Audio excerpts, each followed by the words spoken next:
네, 여러분 안녕하세요. 최종길 목사입니다. 오늘도 같이 달려가 봅시다. 오늘 좀 늦었죠? 예, 죄송합니다. 이번 주 그 청년 부흥성회가 있어가지고 아주 급하게 지금 열심히 달리고 있는 상황입니다. 오늘은 이번 주 주일 내용은 이 신앙 중간고사라는 제목이 될지도 있고 이 가칭입니다. 가칭이지만 그래서 오늘 이런 주제로 말씀을 나눠보려고 합니다. 네, 여러분 어릴 때 이 중간고사 보셨죠? 중간고사 이렇게 여러분 중간고사 생각하면 이미지가 어떠세요? 네, 일단 짜증납니다. 네, 승질나죠. 왜? 공부해야 되니까 힘듭니다. 근데 사실 순기능이 있습니다. 순기능이 교육학에서 메타인지 자신의 실력, 능력이 어느 정도인가 측정하는 거예요. 어떤 걸 잘하고, 어떤 걸 어떤 게 못하고. 그래서 중간고사의 순기능은 한 학기가 6개월이라고 한다고 하면은 이 3개월 동안 배운 이 어떤 정보들, 학업들을 잘 이해하고 있는가, 잘 성취되고 있는가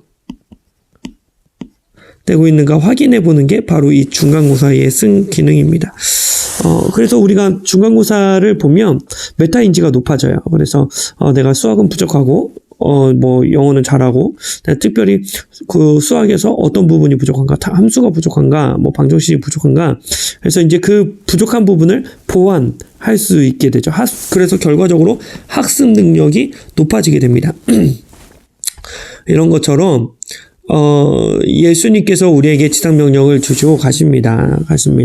그래서 예수님이 이제 33년 사셨다고 이제 추정을 하니까, 이제 AD 한 32년,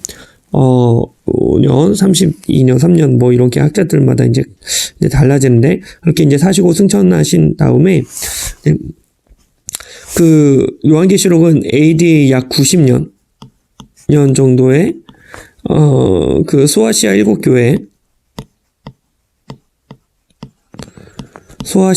교회에게 보내신 이 편지거든요. 그래서 이것들에 대해서 이제 예수님이 이들의 신앙에 대해서 평가 내지는 이제 중간 점검하시는 내용이 있습니다. 그래서 우리가 짧게 우리 신앙 이 편지들을 통해서 요한계시록 2장, 3장을 통해서 우리의 신앙을 점검해 보고자 합니다. 그래서 질문 7개를 만들었네요. 첫 번째 질문은 이겁니다. 나는 처음 신앙의 모습을 가지고 있는가? 나는 처음의 신앙의 모습을 가지고 있는가? 특별히 예수님이 에베소 교회에 대해서 뭐라고 말씀하시냐? 여러 가지 칭찬을 해주시고, 짧게 이제, 다 담을 수가 없어서, 네, 핵심 포인트만 가지고 있습니다. 그러나 너를 책망할 것이 있나니 너의 처음 사랑을 버렸느니라. 그러므로 어디서 떨어진 생각하고 회개하여 처음 행위를 가지라. 만일 그리하지 아니하고 회개하지 아니하면 내가 내게 가서 내 초치를 그 자리에서 옮기시리라. 이 결국엔 이제 에베소 교회가 처음에 이제 복음을 받아들이고 복음을 믿고 복음을 적극적으로 전했는데, 그 전하는 모습이 2세대 교회가 되면서 1세대 교회가 아니라 이제 그 1세대 처음 믿었던 부모님들의 자녀들이 이제 주축인 이 교회가 에베소 교회거든요. 그래서 처음처럼 이 복음 전하는 모습이 이제 사라져버린 거죠. 그래서 복음을 전하지 않으니까 어때요? 그 교회는 이 성도수가 줄게 되고 결국에 사라지게 되는 겁니다. 없어지게 되죠. 그래서 예수님이 내 촛대를 그 자리에서 옮기리라 라고 말씀을 하십니다. 그래서 우리 이제 질문하는 거죠. 나는 처음 신앙의 모습을 가지고 있는가?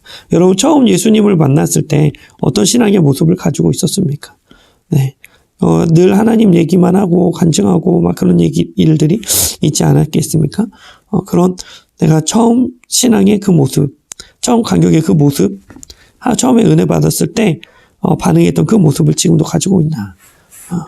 질문해보는 거죠. 이걸 통해서 우리가 지금 우리의 신앙이 잘 자라고 있는지 아니면 부족함이 있는 것인지 확인해 볼 수 있습니다. 두 번째 이제 서만화 교회입니다. 뭐냐면 질문이 나는 나의 유익과 고난 때문에 신앙을 타협해 본 일이 있는가? 특별히 이제 서만학교에는 신앙 때문에 이 당시에 이제 각 도시들마다 이 황제를 숭배했습니다. 황제 숭배. 그리고 이 경제 공동체 길드라고 하는데요. 길드. 경제 공동체에 들어가려면 황제를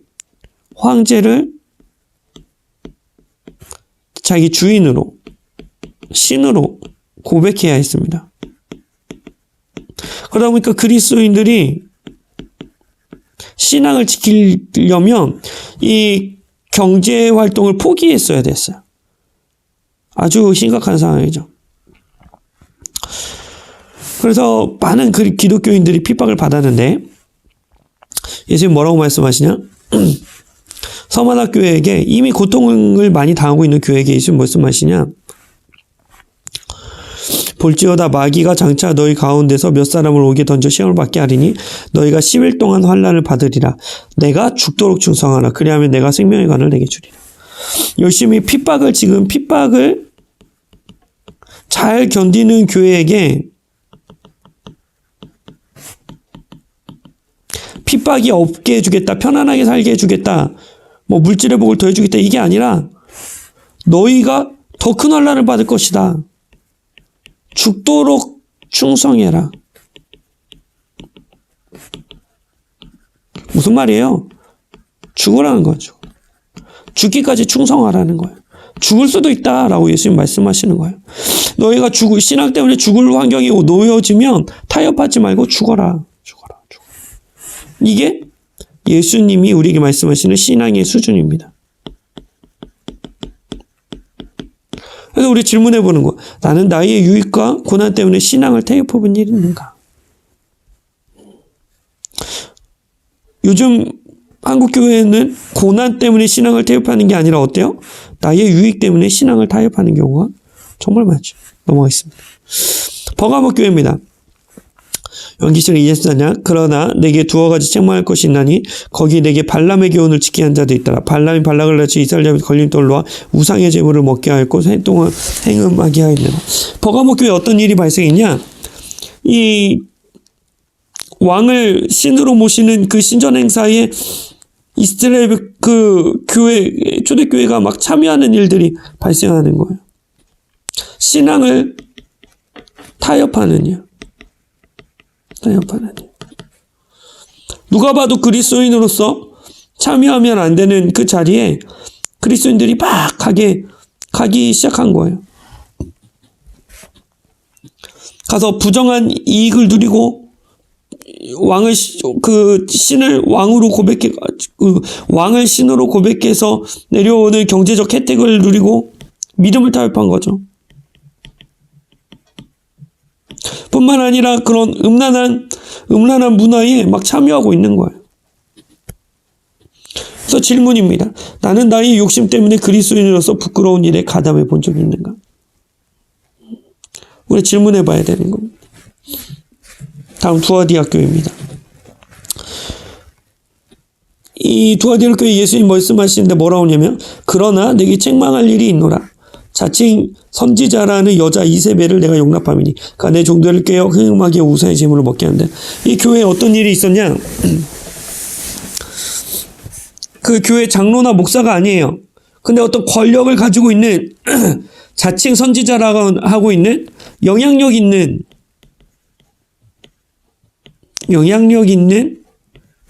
여자가 복음이 아닌 걸 가르치는 거예요. 복음이 아닌 걸.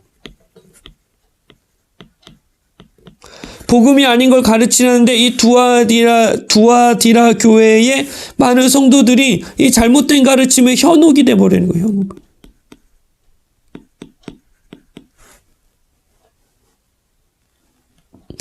그래서 이건 어떻게 우리가 해결해야 되냐? 예수님의 말씀을 잘 알아야지 분별을 할 수 있습니다. 분별. 선배고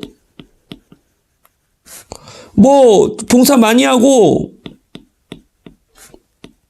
심지어 목회자 얘기라고 해서 무조건 받아들이는 게 건강한 게 아니에요. 물론 저는 설교를 이제 열심히 준비해요. 주석 막 참고하면서 최대한 여러분들에게 올바른 그 말씀을 전하기 위해서 부단히 노력합니다. 그러나 우리가 때로는 이 이세벨처럼 예수님의 말씀을 벗어나는 잘못된 이야기들을 사람들에게 퍼뜨리고 전할 때가 있다는 것이죠.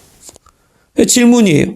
나는 예수님의 말씀을 거스르는 사람의 이야기를 듣고 동조해 본 경험이 있는가? 교회 안에서. 그렇죠. 나는 다른 사람에게 예수님의 말씀을 거스르는 생각을 강요한 적이 있는가? 이세벨의 역할을 감당하는 겁니다. 이세벨. 우리가 아주 주의해야 돼요. 사대교회입니다. 사대교회 예수 말씀하시냐면 내가 내 행위를 아노니 내가 살아있다는 힘을 가졌으나 죽은 자로다. 너는 일깨어 그 나은 바 죽게 된 것을 굳건하여 내 하나님 앞에 내 행위에 온전한 것을 찾지 못하였느니. 사대교회 특징은 뭐냐? 죽은 교회. 죽은 교회의 특징이 뭐예요? 반응이 없어요.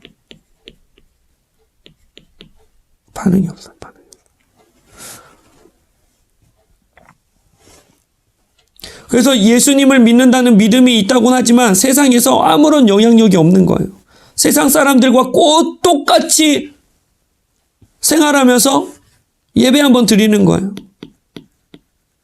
예배 한 번으로 만족하는 거예요. 그러니까 세상 사람들이랑 구분되는 게 아무것도 없어요. 아주 동조돼가지고 똑같이 살아가고 있는 거예요. 이게 사대교회의 특징입니다. 질문해 보시는 거예요. 나의 삶은 세상에서 구별된 삶을 살아가고 있는가? 빌라델피아 교회입니다. 빌라델피아 교회 뭐라고 말씀하시냐면 볼지어다 내가 내 앞에 열린 문을 두었으되 능히 닫을 사람이 없으리라. 내가 내 행위를 아노니 내가 작은 능력을 가지고서도 내 말을 지켜 내 이름을 배반하지 아니하였더라. AD 17년에 소아시아 지역에 큰 지진이 발생합니다. 큰 지진이 발생됨으로 인해서 그 이후에 많은 여진이 발생됩니다. 그래서 이 빌라델피아 이 지역에는 사람 살기가 어려워요. 성벽을 보수하면 여진 때문에 또 쪼개지고 또 보수하면 또 쪼개지고. 그러니까 최소한의 생필품만 가지고 사람들이 집에서 살다가 도망가고 사람들이 잘 살지도 않습니다. 그래서 5년 동안 세금이 면제됩니다. 그렇게 열악한 도시이죠. 먹고 살기 힘든 도시임에도 불구하고 이 사람들은 신앙을 지켰다. 믿음을 지켰다. 타협하지 아니했다. 인내하는 거죠. 인내. 신앙을 가지고 인내. 그러니까 질문이 뭐냐면 나는 극한 상황 속에서도 신앙을 잃지 않았는가? 우리가 인생에 살다 보면 아주 힘들고 어려운 일이 있지 않습니까? 참 신기한 게 어려운 일은, 힘든 일은, 나쁜 일은 한 번씩 오는 게 아니라 여러 가지가 동시에 오죠. 그때 나는 어떻게 반응하는가? 여러분 어떻게 그 위기를 뚫고 나가십니까? 빌라델피아 교회처럼 믿음을 지키십니까? 하나님께 매달리십니까? 이것이 지금 예수님이 이 빌라델 교회에 칭찬하고 계시는 우리의 신앙을 되돌아볼 수 있는 좋은 질문이 될 것 같습니다. 마지막으로 라오디아 교회입니다. 라오디아 교회 뭐라고 말씀하냐? 너무나 우리가 잘 아는 내가 내 행위를 아노니 내가 차지도 않고 뜨겁지도 않고 아니하도다. 내가 차든지 뜨겁지 않기를 원하더라. 내가 이같이 미간을 뜨겁지도 아니하고 차지도 아니하니 내 입에서 너를 토하여 버리라. 이게 무슨 말씀하시냐면 라오디게아는 물이 부족했어요. 돈은 많은데 물이 부족했어요. 그러니까 옆에 도시에서 뜨거운 물, 찬물 가져옵니다. 그래서 뜨거운 물을 가져오면 이걸 이제 씻고 뭐 이런 걸로 쓰고요. 이 찬물은 마시는 물. 근데 이 뜨거운 물이 이 파이프가 길다 보니까 이 졸졸졸 내려오다 보면 이 석회수 랑 섞이면서 뜨거운 물이 미지근한 물이에요. 미지근한 물. 그래서 석회수랑 섞여가지고 이거 못 마십니다. 먹으면 토해요. 그러니까 이제 이 라오디게아 교인들의 상황은 뭐냐? 그들의 행위가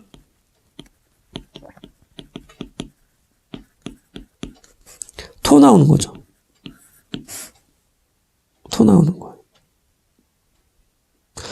여러분, 우리가 예수 믿으면 우리의 삶이, 우리의 열매들이 시간이 흐르면 흐를수록 우리가 2019년이 지나고 2020년이 되면 뭐가 있어야 됩니까? 선한 열매가 있어요. 선한 열매. 겸손이 있고 섬김, 희생, 사랑 있어야 돼요. 근데 예수 믿은 지는 막 30년, 20년, 30년 됐는데 갈등이 끊이지 않아. 입술에서 부정한 말, 음란한 거, 악한 말, 저주말. 나의 관심은 죄 짓는 것만 있어. 하나님이 어떻게 하신대요? 토하신대요. 토하신대요. 그래서 7번째 질문입니다. 나의 신앙생활은 선한 열매를 맺고 있는가? 2019년에 비해서 2020년도에 선한 열매, 네, 아직 몇 주가 지나지 않았습니다. 맺고 있는가? 질문해 보자는 거. 우리 신앙을 점검해 보는 것입니다. 지금 부흥성회가 잘 진행되고 있습니다. 이런 데 주회로 진행되고 있으니까요. 여러분들 이거 들으시는 분들 많이 오셔서 또 은혜 받으시고 그랬으면 좋겠습니다. 한 주간 묵상하시고 주일날 이 내용을 또 세런들이랑 함께 나누면 될 것 같습니다. 여러분, 오늘도 수고하셨습니다. 네, 여러분 안녕하세요. 최종길 목사